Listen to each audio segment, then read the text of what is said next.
सुबह के 5 बज चुके थे। गांव के उस घर में हल्की हल्की आवाजें उठने लगी थी, जैसे कोई जीवन धीरे धीरे अंगड़ाई ले रहा हो। रसोई की तरफ से बर्तनों की हल्की खनक और चूल्हे पर चढ़ती चाय की महक हवा में घुल रही थी। हल्का अंधेरा अभी भी था, लेकिन सूरज की पहली किरणें छत की मुंडेर को छूने लगी थीं। उस घर की बहू स्नेहा अपने छोटे से कमरे में उठ चुकी थी। आंखों में नींद अब भी झलक रही थी, लेकिन चेहरा जिम्मेदारियों से जाग चुका था। दीवार पर टंगी भगवान की तस्वीर के सामने हाथ जोड़कर वह फुसफुसाई, हे ठाकुर जी, आज दिन अच्छा जाए, मम्मी जी खुश रहें, पापा जी को समय पर दवा मिले और मनीष बस एक दिन ऐसा हो कि वो मुझे देखकर मुस्कुरा दे। पलंग से उतरते ही उसके पैर ठंडी जमीन से छुए और एक छुरछुरी सी दौड़ गई, लेकिन वह ठिठकी नहीं। आदत थी उसे अब। शादी को 6 महीने ही हुए थे, पर स्नेहा को लगता जैसे उम्र बीत गई हो इस ससुराल में। ससुराल का माहौल, ये घर शहर से थोड़ा बाहर था। एक बड़ा पुराना सा घर जिसमें मनीष का पूरा परिवार रहता था। मनीष के माता पिता, उसकी ननद रिया जो अक्सर ससुराल से मायके आती जाती रहती थी, और 2 नौकरानियां, एक रसोई के लिए, एक सफाई के लिए। बाहर से देखने में सब कुछ सामान्य और शांत दिखता था, लेकिन अंदर एक ऐसा माहौल था जहां हर बात को तौला जाता था, हर मुस्कान के पीछे शक ढूंढा जाता था। और सबसे ज्यादा तौलने वाली थी रिया। स्नेहा की परवरिश एक मध्यम वर्गीय शिक्षित परिवार में हुई थी। वह अंग्रेजी साहित्य की छात्रा थी और बहुत अच्छे कॉलेज से पढ़ी थी। उसे किताबों से प्यार था, गाने सुनना, डायरी लिखना और सबसे ज्यादा सपने देखना। जब उसकी शादी मनीष से तय हुई, तब वह एक कॉर्पोरेट जॉब के इंटरव्यू तक पहुंच चुकी थी। लेकिन शादी के बाद सब रुक गया। अभी घर संभालो, बाहर की दुनिया बहुत बाद की चीज है, मनीष की मां का कहना था, पर उसने कभी शिकायत नहीं की। उसने सोचा, शायद यही प्यार है, समझौता करना। आज भी वह जल्दी उठी, क्योंकि उसे सासू मां के लिए विशेष हलवा बनाना था। गुरुवार का व्रत था उनका। वह धीरे धीरे चूल्हा जला रही थी कि तभी पीछे से आवाज आई, स्नेहा, गैस की आंच धीमी रखो, पिछली बार हलवा कड़ा हो गया था। पीछे देखा, रिया दी सिर पर दुपट्टा रखे, आंखों में जमी हुई ऊंचाई लिए खड़ी थी। स्नेहा ने नम्रता से सिर हिलाया, जी दीदी। रिया अंदर चली गई, लेकिन उसकी उपस्थिति का बोझ रसोई में रह गया। हलवा बनाते हुए स्नेहा के हाथ कांप रहे थे। वह जानती थी, अगर हलवा ठीक न हुआ तो दिन भर ताने चलेंगे। और सबसे कठिन था मनीष की चुप्पी। एक शांत, समझदार लेकिन अलग थलग व्यक्ति। शादी के पहले फोन पर घंटों बातें करने वाला वही मनीष अब स्नेहा से आंख मिलाने से भी कतराता था। शायद वह घर की राजनीति से बचना चाहता था, शायद स्नेहा की रक्षा करने में खुद को असमर्थ पाता था। पर स्नेहा के दिल में उसके लिए अब भी वही जगह थी। वो पल जब उन्होंने शादी की पहली रात स्नेहा का माथा चूमा था और कहा था, तुम मेरी जिम्मेदारी नहीं, मेरी पसंद हो। वो शब्द आज भी स्नेहा को याद थे, पर अब वह पसंद शायद बोझ बन गई थी। आम निपटाकर जैसे ही स्नेहा अपने कमरे में आई, आईने में खुद को देखा। बिखरे बाल, थकी आंखें और चेहरे पर पसीना। उसने एक गहरी सांस ली और खुद से पूछा, क्या यही थी वो जिंदगी जो मैं अपनी किताबों के बीच बैठकर सोचती थी? आईना जवाब नहीं देता, लेकिन उसकी आंखें बता देती हैं, कुछ टूट रहा है अंदर। उसी शाम उसकी मां का फोन आया, बिटिया कैसी है? तेरी आवाज सुनकर लगता है थकी हुई है। स्नेहा की आंखें भर आईं, लेकिन उसने मुस्कुराते हुए कहा, नहीं मम्मी, बस थोड़ा काम था, सब ठीक है। अच्छा सुन, तेरे पापा कह रहे थे एक बार घर आ जा, बहुत दिन हो गए तुझे देखे हुए। स्नेहा कुछ देर चुप रही, उसकी आवाज डोलती सी आई, देखती हूँ मम्मी, पूछना पड़ेगा।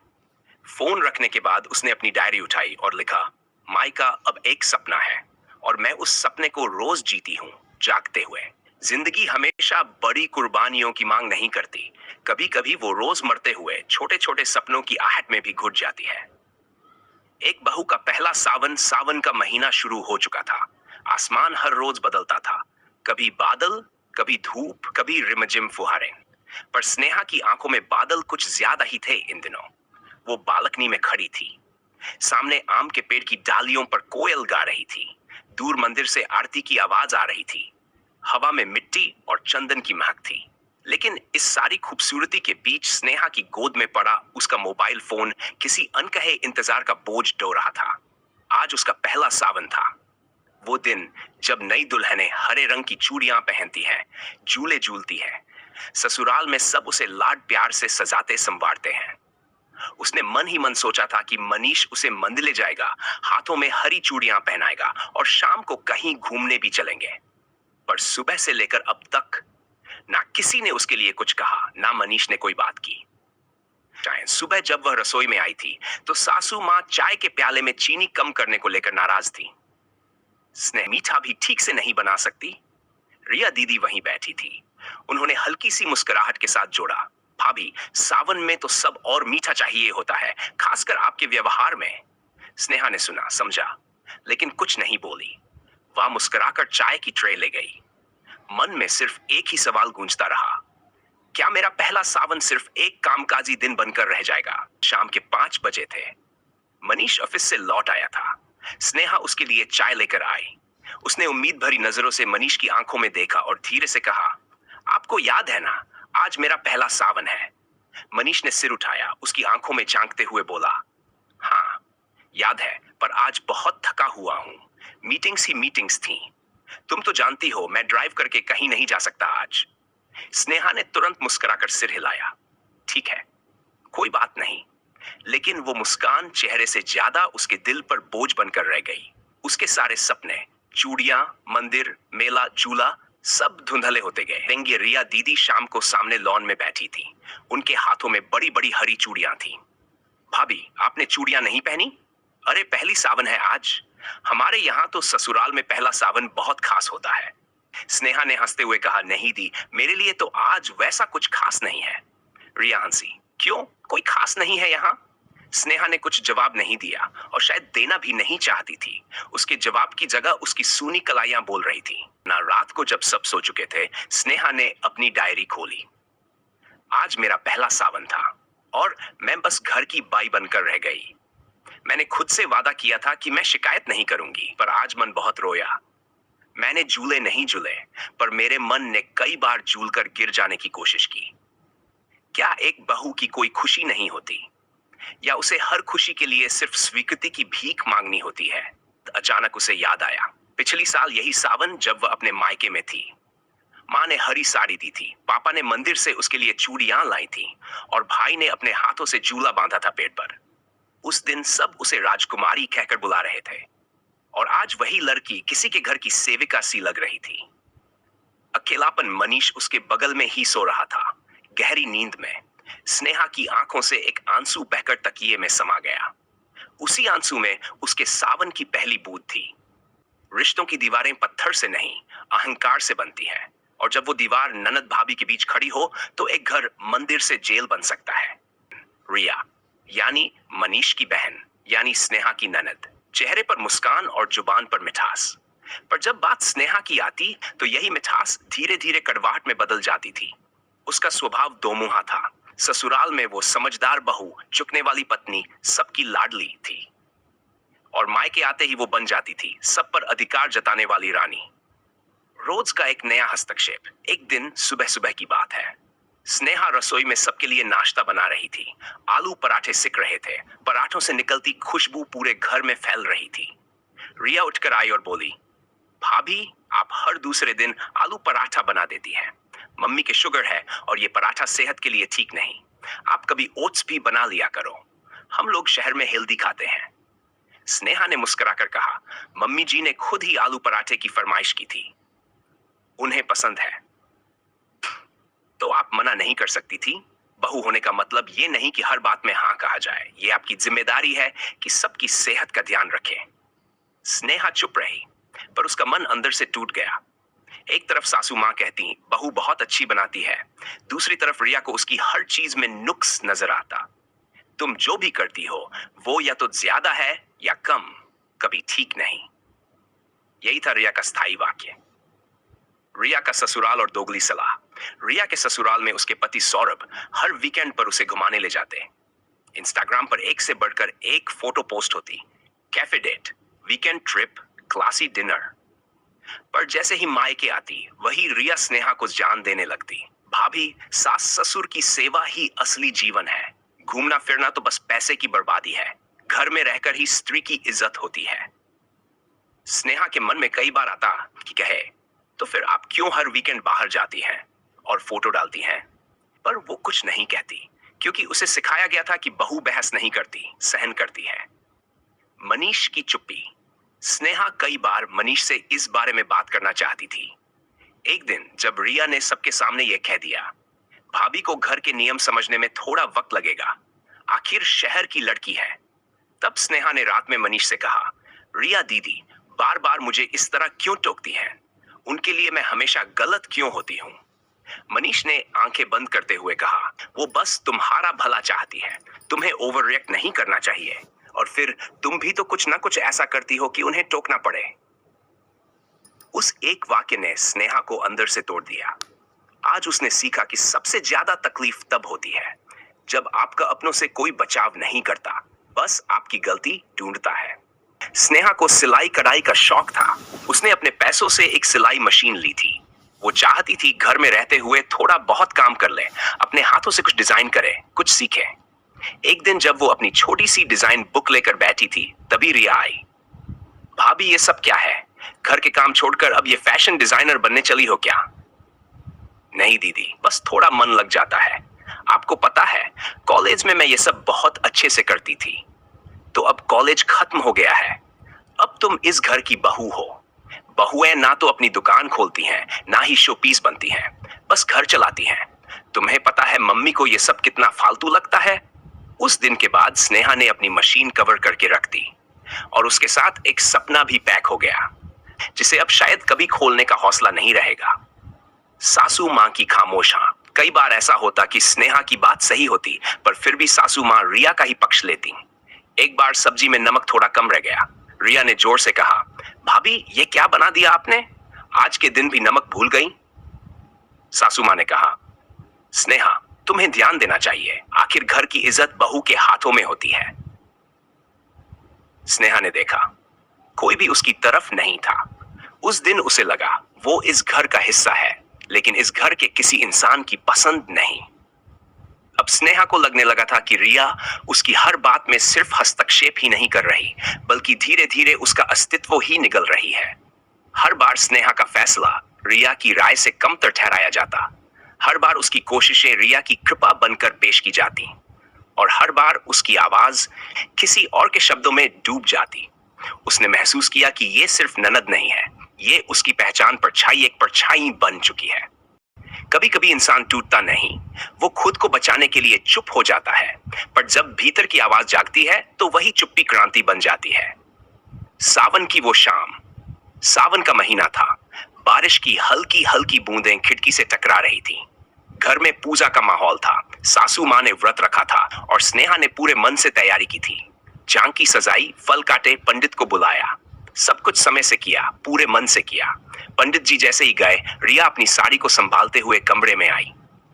भाभी आपने झांकी तो सजाई, लेकिन दिया क्यों बुझ गया? माफ कीजिए दीदी, शायद हवा से बुझ गया। अभी दोबारा जला देती हूँ। शायद यह आपकी लापरवाही से हुआ। पूजा में इतनी लापरवाही बहुत अशुभ होती है। मम्मी जी आपने देखा, एक बहू कितनी अंधविश्वासी बन गई है और दिया तक नहीं संभाल पाई। उस एक पल में स्नेहा को ऐसा लगा जैसे उसके समर्पण को किसी ने पैरों से कुचल दिया हो। सासू माँ ने कुछ नहीं कहा, बस खामोशी से रिया की बात मान ली, और स्नेहा की नजर मनीष पर गई, मगर वो अपने फोन में व्यस्त था। कोई प्रतिक्रिया नहीं। शाम को मनीष ने कहा, रिया को 5,000 रुपये दे दो, उसे कुछ जरूरी सामान लेना है। स्नेहा ने थोड़ी हिचकिचाहट से कहा, मनीष घर के खर्चे बहुत ज्यादा हो रहे हैं। इस हफ्ते ही मैंने राशन, बिजली और मेड की तनख्वाह दी है। तुम खर्चों की लिस्ट क्यों बना रही हो? रिया मेरी बहन है और उसके लिए तुम्हें सवाल नहीं उठाना चाहिए। स्नेहा चुप रह गई। उस रात स्नेहा ने पहली बार एक डायरी निकाली। उसने लिखा, आज रिया ने मेरी पूजा को अपवित्र कहा। मनीष ने मेरी आर्थिक सोच पर सवाल उठाया। मम्मी जी ने मेरी मेहनत की सराहना नहीं की। शायद मुझे सब कुछ छोड़ देना चाहिए, या फिर अब समय आ गया है खुद को थामने का। अगले दिन से स्नेहा ने एक प्रयोग शुरू किया। उसने जवाब देना छोड़ दिया, बहस करना छोड़ दिया, पर सुनना भी छोड़ दिया। अब वो वही करती जो सही लगता। रिया जब व्यंग्य करती तो वो सिर्फ मुस्कुराकर रसोई में चली जाती। सासू माँ जब ताना मारती तो वो चुपचाप पूजा का दिया जलाकर वहीं बैठ जाती। मनीष जब ध्यान नहीं देता तो स्नेहा चुपचाप अपनी सिलाई मशीन पर बैठ जाती। धीरे धीरे उसके मौन में भी आत्मबल उगाया। अब उसकी चुप्पी डर से नहीं, संयम से थी। सिलाई से स्वाभिमान तक। रिया एक दिन घर में मेहमानों के लिए साड़ी सिलाने वाली किसी महिला को फोन कर रही थी। स्नेहा ने हल्के से कहा, दीदी अगर आप चाहें तो मैं साड़ी सिल सकती हूं।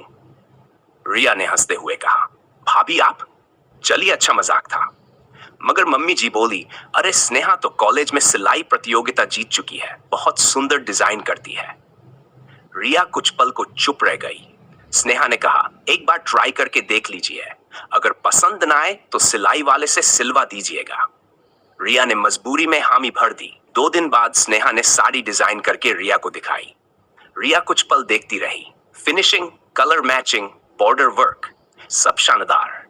रिया ने कहा, भाभी आप तो प्रोफेशनल जैसी हो, मैं तो ये साड़ी किसी को दिखा भी नहीं सकती, वरना सब ऑर्डर मांगेंगे। स्नेहा ने मुस्कुराकर कहा, दिखा दीजिए दीदी, मैं सबके लिए सिल दूंगी, लेकिन इस बार फ्री में नहीं। रिया का चेहरा उतर गया। लेकिन उस दिन के बाद स्नेहा को पहली बार घर में काम करने वाली नहीं, बल्कि कुछ कर सकने वाली समझा गया। स्नेहा की पहचान अब रसोई से निकलकर ड्राइंग रूम तक पहुंच चुकी थी। अब मोहल्ले की औरतें उसे अपने सूट सिलने को देती थी। पैसे भी आने लगे थे, महीने में 1000-1500। उसका आत्मविश्वास अब पैसे से नहीं, पहचान से बनने लगा। लेकिन जिस घर में बहू की चुप्पी आदत बन चुकी हो, वहां उसका उठता हुआ सिर भी बगावत लगने लगता है। अब स्नेहा की सुबह वही थी, नाश्ता बनाना, मम्मी जी की दवाइयां देना, रसोई संभालना। लेकिन दोपहर की एक नई दुनिया खुल गई थी। वो अब खाली नहीं बैठती। रंग बिरंगे कपड़ों के टुकड़ों में वो सपनों की सुई चलाने लगी थी। हर दिन किसी न किसी मोहल्ले वाली का ऑर्डर, कभी पल्लवी की साड़ी, कभी शीतल का ब्लाउज, कभी किरण का सूट। अब घर में अक्सर यह सुनाई देने लगा, भाभी आपकी डिजाइन तो कमाल की है, भाभी अगली बार आपके पास ही आएंगे। और यह सब रिया के कानों तक भी पहुंच रहा था। ननद रिया। जलन की पहली चिंगारी रिया को यह बात चुभने लगी थी। जिस भाभी को वह ताना मारती थी, जिसे सिर्फ घरेलू काम के लिए योग्य समझती थी, अब वो सबकी वाहवाही बटोर रही थी। एक दिन उसने माँ से कहा, मम्मी मुझे समझ नहीं आता, भाभी अब कपड़े सिलने लगी हैं, क्या अब बहुएं दुकानें खोलेंगी? घर की इज्जत बचाने का जिम्मा किसका? माँ कुछ देर चुप रही, फिर बोली, रिया स्नेहा घर का काम भी करती है और थोड़ा अपना मन भी। अब अगर किसी को काम करने से पहचान मिले तो बुरा क्या है? रिया हंसकर बोली, मम्मी आप भी भाभी के जाल में आ गई क्या? शाम का वक्त था। स्नेहा सिलाई मशीन पर बैठी थी। रिया तेजी से उसके पास आई और साड़ी का एक पीस पटक दिया। भाभी आपने जो ब्लाउज मेरी सहेली रितिका को दिया था, उसमें फिटिंग गड़बड़ है। अब वो सबके सामने कह रही है कि उसने पहली और आखिरी बार ही आपसे कुछ सिलवाया। स्नेहा ने थोड़ा ठहर कर कहा, रिया दीदी अगर रितिका को दिक्कत है तो मैं ठीक कर दूंगी, उसे बोलिए मुझे कॉल कर ले। और आप क्या करेंगी? एक ब्लाउज ठीक कर देंगी और 85 रुपये फिर लेंगे? पैसे कमाने की इतनी भूख हो गई है क्या? स्नेहा धीरे से उठी और बोली, दीदी मैं पैसों के लिए नहीं, खुद के सम्मान के लिए काम करती हूं, और जब आप मेरी मेहनत पर उंगली उठाती हैं तो मुझे दुख होता है। रिया ने व्यंग्य किया, सम्मान? भाभी आप तो अब बहुत बड़ी बातें करने लगी हैं, लगता है सिलाई मशीन ने घमंड भी सिलना सिखा दिया है। स्नेहा की आंखें गीली हो गई, लेकिन आवाज शांत रही। मैं नहीं जानती घमंड कैसा होता है दीदी, पर अपमान का घूंट कैसे पीते हैं ये अच्छी तरह जानती हूं। हर दिन किसी न किसी की बातों से टूटकर भी मुस्कुराना पड़ता है, लेकिन अब मैंने फैसला किया है, मैं खुद को और टूटने नहीं दूंगी। सासू मां सब कुछ सुन रही थी। पहली बार उन्होंने बीच में आते हुए कहा, रिया तू अपनी भाभी को नीचे गिराने की कोशिश मत कर। ये वही लड़की है जो तुम्हारे पापा की दवाइयों के लिए रात को उठकर दूध गर्म करती है। जिस दिन तू अपने घर में बीमार होती है, तब भी तेरी भाभी तेरे लिए खिचड़ी बनाती है। अब अगर वो थोड़ा अपने लिए कुछ करना चाहती है तो तुझे क्यों तकलीफ है? रिया चुप रही, लेकिन उसके चेहरे पर हार का गुस्सा साफ दिख रहा था। उसी रात स्नेहा ने मनीष से कहा, मनीष जब रिया दीदी ने मुझे अपमानित किया आपने कुछ नहीं कहा, क्या मेरी इज्जत आपके लिए मायने नहीं रखती? मनीष ने सिर्फ इतना कहा, तुम दोनों में बहस थी, मैं क्यों बीच में पड़ता? उस एक वाक्य ने स्नेहा को पूरी तरह तोड़ दिया। वो रात उसने चुपचाप अपने तकिए से लिपट कर काटी, कोई आंसू नहीं, बस दिल के भीतर एक नया संकल्प। अगले दिन स्नेहा ने अपनी डायरी में लिखा, अब मुझे किसी से मान्यता नहीं चाहिए, ना मनीष से, ना रिया दीदी से। मैं बस खुद की नजरों में उठना चाहती हूँ और यही मेरी असली जीत होगी। अब स्नेहा हर दिन एक नई ऊर्जा के साथ जागती थी। सिर्फ रसोई और घर के काम नहीं, अब उसकी सुबह डिजाइन स्केच से शुरू होती थी। रंगीन कागज, फैब्रिक की किताबें, यूट्यूब वीडियो में सीखी हुई तकनीकें, वो अपने हुनर को निखारने लगी थी। सिलाई मशीन की आवाज अब सिर्फ कपड़ों में नहीं, बल्कि उसकी पहचान की सिलाई कर रही थी। मोहल्ले का मेला। एक दिन मोहल्ले में सावन महोत्सव की घोषणा हुई। पारंपरिक पोशाकों की प्रदर्शनी, राखी मेले की स्टॉलें, नृत्य प्रतियोगिता, पूरा इलाका तैयारियों में जुट गया। सावित्री आंटी, जो मोहल्ले की सचिव थी, स्नेहा के पास आई। बेटा, हमने सुना है तू बहुत अच्छे कपड़े डिजाइन करती है। इस बार मेला है, स्टॉल लगाना चाहोगी? स्नेहा हक्की बक्की रह गई। मैं स्टॉल? लेकिन मैंने कभी इस तरह से कपड़े नहीं बेचे। कोई बात नहीं बेटा, शुरुआत तो कहीं से करनी होती है। मैं तुझे स्टॉल नंबर 7 दिलवा दूंगी। स्नेहा ने थोड़ा संकोच के साथ हाँ कह दिया। शाम को डायरी में लिखा, ये मेरी पहली परीक्षा है। डर तो बहुत है, लेकिन ये मौका फिर शायद ना मिले। अगले फिर दिन स्नेहा ने घर का काम और सिलाई दोनों में तालमेल बैठाया। सुबह 5 बजे उठती, पहले रसोई का काम निपटाती, फिर डिजाइन पर लग जाती। उसके बनाए कुछ डिजाइन थे। सावन स्पेशल हरे लहंगे पर मोर का हाथ कढ़ाई वाला काम, छोटी बच्चियों के लिए बटरफ्लाई फ्रॉक, गोटा पट्टी वाला सिंपल कुर्ता सेट। जब रिया ने उसे मशीन के पास बैठे देखा तो हंसकर बोली, भाभी, लगता है अब आप सेल्स गर्ल बनने जा रही हैं। घर के काम से फुर्सत मिल गई क्या? स्नेहा ने मुस्कुराते हुए कहा। हाँ दीदी, अब कुछ सपने सिलने का मन है। मेला का दिन, पहचान की पहली झलक। मेला शुरू हो चुका था। स्नेहा स्टॉल नंबर 7 पर खड़ी थी। सजी हुई टेबल, सुंदर सुंदर ड्रेसेस, खुद के बनाए हुए ब्रोशर और छोटी सी नेम प्लेट। पहले कुछ घंटे तो बस लोग देख देख कर आगे बढ़ते रहे। फिर एक महिला आई, बोली, बहन जी, ये कुर्ता कितने का है? 67 रुपये। स्नेहा ने धीमी आवाज में कहा, बहुत सुंदर है, सिलाई भी बहुत साफ है, एक लीजिएगा। वो पहला ग्राहक था। उसके बाद जैसे ग्राहकों की लाइन लग गई, लड़कियां, महिलाएं, यहां तक कि कुछ बूढ़ी अम्माएं भी बोल पड़ी। बहू जी, आपकी सिलाई में हाथ की बात है। बिटिया, ऐसी डिजाइन मैंने पहले कभी नहीं देखी। आपका नंबर दीजिए, आगे भी ऑर्डर देंगे। शाम होते होते स्नेहा के पास डाव ऑर्डर थे। रिया का चेहरा देखने लायक था। रिया भी मेले में अपनी सहेलियों के साथ घूमने आई थी। जैसे ही उसने स्टॉल 7 पर भीड़ देखी, वो ठिठक गई। ये सब भाभी के कपड़े खरीद रहे हैं? इतने लोग? उसने पास आकर एक सहेली से पूछा, क्या आप जानती हैं कौन सिलता है ये? अरे हाँ, मोहल्ले की स्नेहा भाभी, कमाल का काम करती हैं। अब तो इनका इंस्टाग्राम पेज भी बन गया है।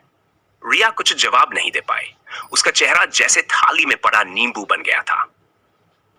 रात को जब स्नेहा घर लौटी, वो थकी थी, लेकिन चेहरे पर एक आत्मविश्वास था। सासू मां ने देखा तो धीरे से पास आई और सिर पर हाथ फेरते हुए बोली, बेटा, तूने आज सिर्फ कपड़े नहीं बेचे, तूने आज इस घर की औरतों को यह बता दिया कि एक बहू सिर्फ झाड़ू पोंछा नहीं करती, वो चाहे तो पूरी दुनिया को अपनी कढ़ाई से बदल सकती है। स्नेहा की आंखों में आंसू आ गए। उसने मां के पैर छुए और बस इतना कहा, मां, आज पहली बार किसी ने मुझे मेरी पहचान से बुलाया, सिर्फ बहू नहीं, स्नेहा बनकर। अगले ही हफ्ते स्नेहा ने मनीष से कहा, मैं एक छोटा सा इंस्टाग्राम पेज शुरू करना चाहती हूं अपने डिजाइन्स के लिए। मनीष ने थोड़ी हैरानी से देखा, लेकिन इस बार मुस्कुराया। करो, तुम्हारी मेहनत अब लोग जान रहे हैं, मैं तुम्हारे साथ हूं। हम आप सबसे दिल से रिक्वेस्ट करते हैं कि जब आपको हमारी कहानी इतनी पसंद आ रही है तो कृपया हमारे चैनल को सब्सक्राइब जरूर करें, वीडियो को लाइक करें और कमेंट बॉक्स में अपना कीमती सुझाव जरूर दें कि आप आगे किस तरह की कहानियां सुनना चाहेंगे। आपकी एक छोटी सी प्रतिक्रिया हमारे लिए बहुत मायने रखती है। जब एक औरत आगे बढ़ती है तो तालियां कम और ताने ज्यादा मिलते हैं, लेकिन यही वो मोड़ होता है जहां से उसकी कहानी त्याग से सम्मान तक का सफर तय करती है। अब धीरे धीरे लोगों के बीच एक जाना पहचाना नाम बन गया था। इंस्टाग्राम पर उसके डिजाइन के वीडियो वायरल होने लगे। लोग कमेंट्स में तारीफ करते, शेयर करते और यहां तक कि लखनऊ के एक बुटीक से कॉल आया, हम चाहते हैं कि आप हमारे लिए कपड़े डिजाइन करें, हमारी नई सीरीज देसी क्वीन के लिए। एक लोकल अखबार में फीचर छपा, एक आम गृहिणी ने सिलाई मशीन से रच दी सफलता की कहानी। राधिका दीदी, जो पहले मजाक उड़ाया करती थी, अब कहने लगी, स्नेहा, हमारी सोसाइटी की औरतों को भी सिलाई कढ़ाई सिखा दो ना। तू ट्रेनिंग शुरू कर, मैं स्टूडेंट भेजूंगी। घर के बाहर दुनिया उसकी सराहना करने लगी थी, लेकिन घर के कुछ लोग अब भी चुप नहीं थे। सच्चे रिश्तों का नकाब उतरने लगा। रिया की जलन अब जुबान पर आने लगी थी। एक सुबह नाश्ते की टेबल पर, माँ, अब तो भाभी को सेलिब्रिटी बनना है, घर के कामों में उनका मन नहीं लगता होगा। स्नेहा ने प्यार से कहा, नहीं दीदी, काम तो मेरा धर्म है, लेकिन पहचान भी जरूरी है। रिया मुस्कुराई नहीं, बस ताना देकर चली गई। अब जब रिश्तेदार आते तो स्नेहा से पूछते, बहू जी, आपका डिजाइन वाला पेज देखा, बहुत तारीफें हो रही हैं। पर कुछ पुरानी बुजुर्ग औरतें फुसफुसाती थी, घर की बहू को इतना बाहर बाहर नहीं होना चाहिए। अब तो औरतें ही मर्द बनने चली हैं। ये सब बातें धीरे धीरे स्नेहा के कानों तक पहुंचती। वो चुप रहती, मगर दिल में चुभ जाती। मनीष की दूरी जब अपने बदलने लगे। शुरुआत में मनीष ने सपोर्ट किया था, लेकिन अब उसका व्यवहार बदलने लगा। पहले वो हर रात घर आकर स्नेहा के डिजाइन देखता था, अब कहता, हर वक्त तुम्हारा ये कपड़ों वाला शौक मत दिखाया करो, घर गृहस्थी में ध्यान दो। एक रात स्नेहा ने प्यार से कहा, मनीष, मेरी ट्रेनिंग क्लास शुरू हो रही है, क्या तुम एक बार उद्घाटन में साथ चलोगे? मेरे पास टाइम नहीं है इन सब चीजों के लिए, और वैसे भी अब तो तुम खुद सब कुछ बन गई हो, मुझे कहां जरूरत है। स्नेहा को चोट लगी। उसने मनीष की आंखों में देखा। वहां अब वो सपोर्ट, वो उत्साह नहीं था, वहां था ईगो, असुरक्षा और दूरी। एक दिन रात को स्नेहा साड़ी की डिलीवरी करके लौटी। थकी हुई थी, माथे पर पसीना, आंखों में नींद और हाथों में थैला। सासू माँ ने उसे पानी दिया, धीरे से बैठाया और बोली, बेटा, तू बहुत अच्छा काम कर रही है, लेकिन सच बताऊं, तू अब घर के कुछ लोगों की आंखों में चुभने लगी है। लेकिन क्यों माँ? मैं तो किसी का हक नहीं छीन रही। बेटा, तू नहीं छीन रही, लेकिन उनका अहंकार उनसे कहता है कि तू बहू थी, तू नाम कैसे बन गई। जब एक औरत सिर्फ घर तक सिमटी होती है तो सबको सहूलियत होती है, पर जब वो उड़ान भरती है तो सबको असुविधा होती है। स्नेहा ने मां की आंखों में देखा, उसमें प्यार था, चिंता थी और एक सच्चाई थी जो बहुत गहरी थी। अब तक सब कुछ सपनों जैसा लग रहा था, लेकिन फिर एक दिन एक बड़ा ग्राहक, जिसने 20 साड़ियों का ऑर्डर दिया था, पैसे लिए बिना गायब हो गया।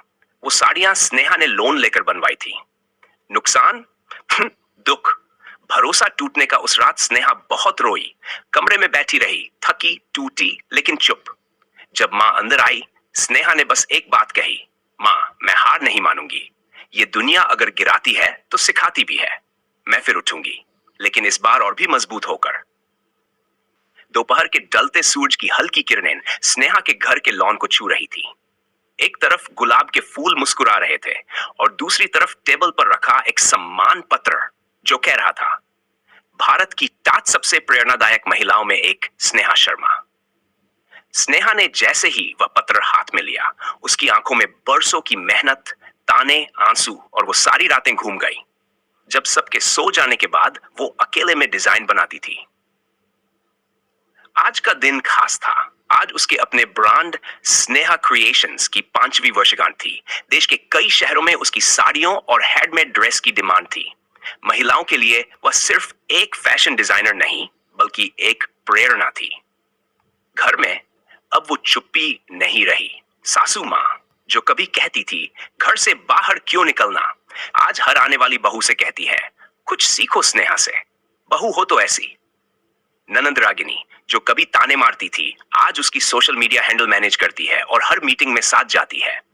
एक दिन चुपचाप उसके गले लगकर बोली थी, भाभी, माफ कर दो, मैं नहीं समझ पाई थी, पर अब सबसे पहले आपकी हूं। और मनीष, अब वो वही पति नहीं रहा जो कभी स्नेहा की उड़ानों से डरता था। वो हर सुबह खुद स्नेहा को चाय बनाकर देता है और कहता है, तुमने नहीं बदला, तुमने बदलना सिखाया, तुम मेरी ताकत हो। वो अब अपने ऑफिस की नौकरी छोड़कर स्नेहा के साथ मिलकर बिजनेस मैनेज करता है। दोनों एक टीम बन चुके हैं, जिंदगी की भी और सपनों की भी। आज की दोपहर स्नेहा अपने बुटीक में बैठी एक इंटरव्यू दे रही थी। रिपोर्टर ने पूछा, आपको सबसे बड़ा गर्व किस बात का है? स्नेहा मुस्कुराई, उसकी नजर सामने दीवार पर टंगी अपनी पहली डिजाइन की स्केच पर पड़ी। उसने धीरे से कहा, गर्व इस बात का है कि मैंने सिर्फ कपड़े नहीं सिले, मैंने अपने जीवन के टुकड़ों को जोड़कर फिर से पूरा बनाया। गर्व इस बात का है कि मैंने चुप रहना बंद किया और खुद को बोलना सिखाया। और सबसे बड़ा गर्व कि आज मेरी बेटी कहती है, मैं भी मां जैसी बनूंगी। और तब बेटी आयरा दौड़ती हुई आई। मम्मा, टीवी पे आपका ऐड आ रहा है। पूरे घर में स्नेहा की आवाज गूंज रही थी। स्नेहा क्रिएशंस, जहां आत्मनिर्भरता और सुंदरता साथ चलते हैं। स्नेहा अब कोई नाम नहीं था, वो एक आवाज बन चुकी थी उन सब के लिए जो कभी चुप रही। वो एक प्रेरणा बन चुकी थी उन औरतों के लिए जो अपने सपनों को दबा देती हैं। और वो एक पलटाव बन चुकी थी उस समाज के लिए जो बहुओं को सिर्फ घर की चार दीवारी में देखना चाहता था।